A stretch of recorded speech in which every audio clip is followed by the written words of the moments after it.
everyone and welcome to today's video, which is my May reading wrap up. I feel like I haven't done a book video in so long, but I'm finally back to it. I read 7 books in May, so now it's time to talk about them all and give my ratings. So the first book that I read in May was Blood Debts by Terry J. Benton Walker.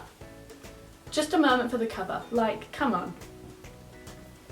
I love it. I gave this book a 3.5 stars. I really loved it, love the concept, and I believe this is going to get a sequel. I don't know if it's a series or if it's just a duology, but I am so excited. I love this book so much, love the characters, love the story, and there's like family trees.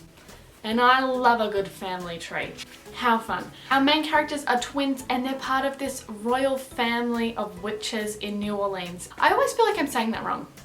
Is it New Orleans or New Orleans? Like, I mean, I don't know how you would say it in an Australian accent, but I've definitely heard Americans say like New Orleans, and I'm like, I don't know. I don't know how I'm meant to say it. Anyway, this book though was great. Love the witchy vibes, and there were some bits in there that I was like shocked at.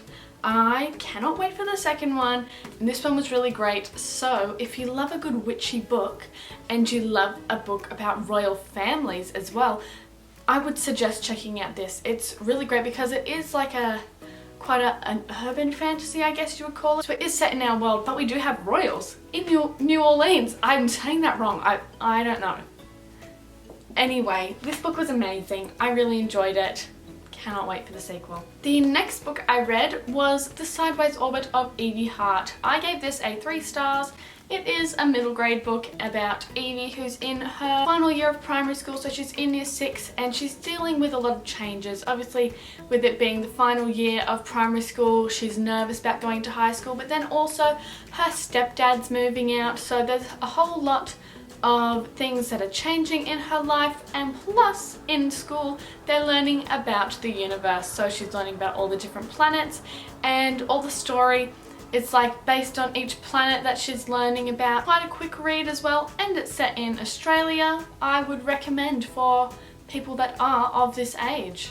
Great book if you are in your final year of primary school.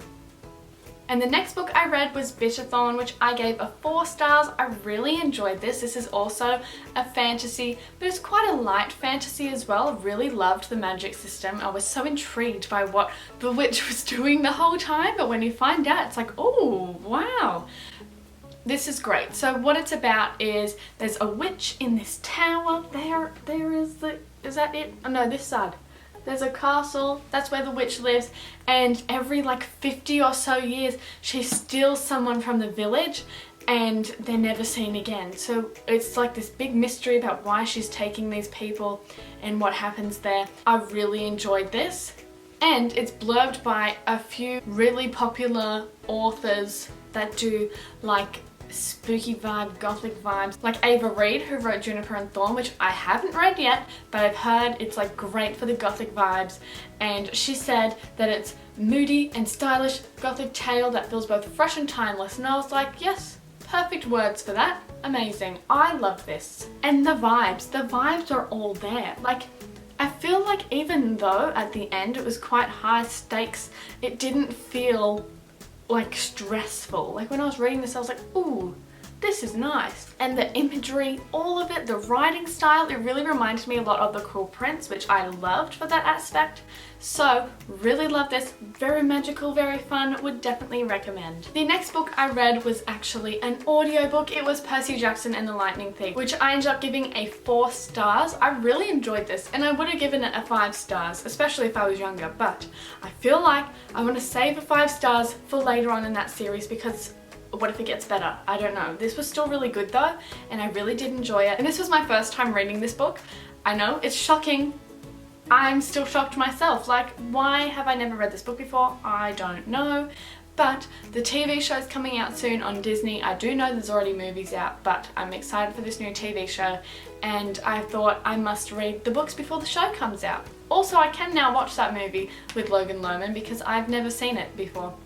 Now I can watch it. The audiobook was great, and I'm looking forward to finishing off this series. Also, another thing I would like to mention, there was like one section towards the end, I don't really know if this is a spoiler or not, but So who was it? Was it Hades? Zeus? Hades. Whoever it was, I can't remember who, but the helm, is that what it was? Anyway, whatever it was, they went to go wash it in the waters of Lemnos, and I was like, that's where my family's from. Woohoo, how fun! I was like, guys, I'm in the book. Not really, but like, I was shocked and surprised.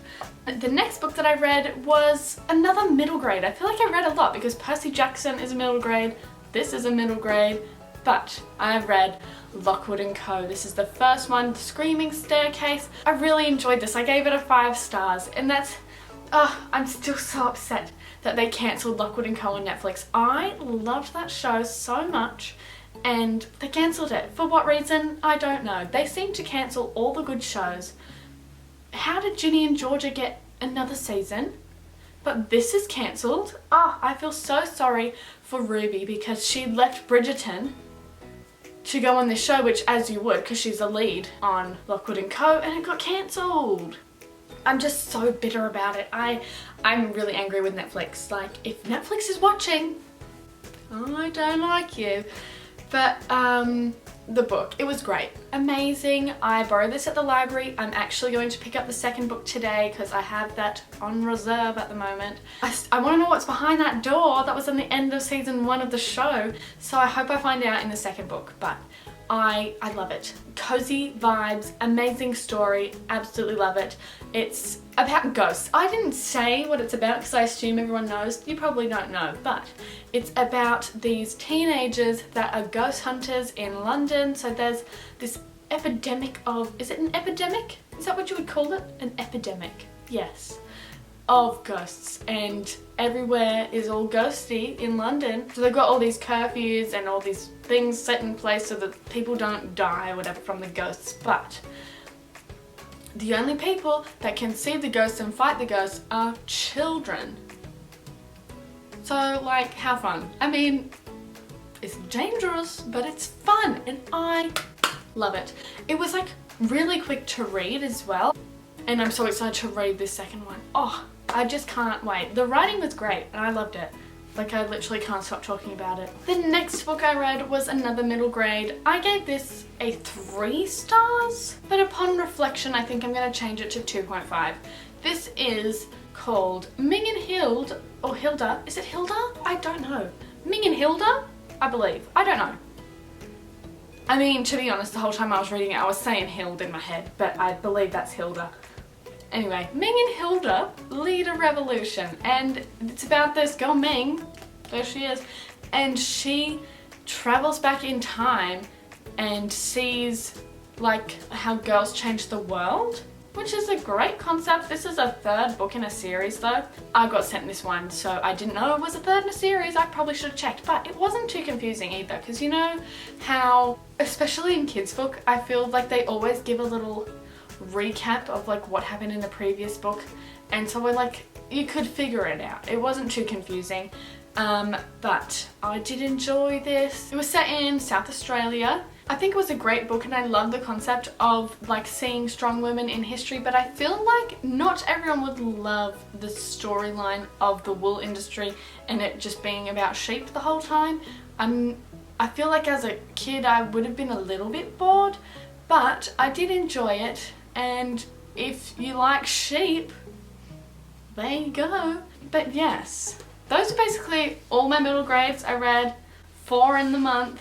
These are my 2, and then I don't even know if you would classify Lockwood & Co. as a middle grade. Maybe that's a YA, I don't know. So 3 middle grades this month. These 2 plus Percy Jackson. But then one more book. I read Spy Family. This is the 1st volume and I loved it.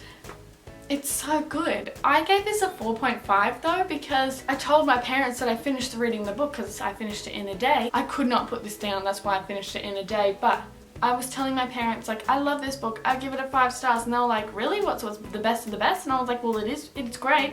And they were like, but what if you like the other ones better? So I got dissuaded from a 5 stars, so I gave it a 4.5, but I would give it a 5.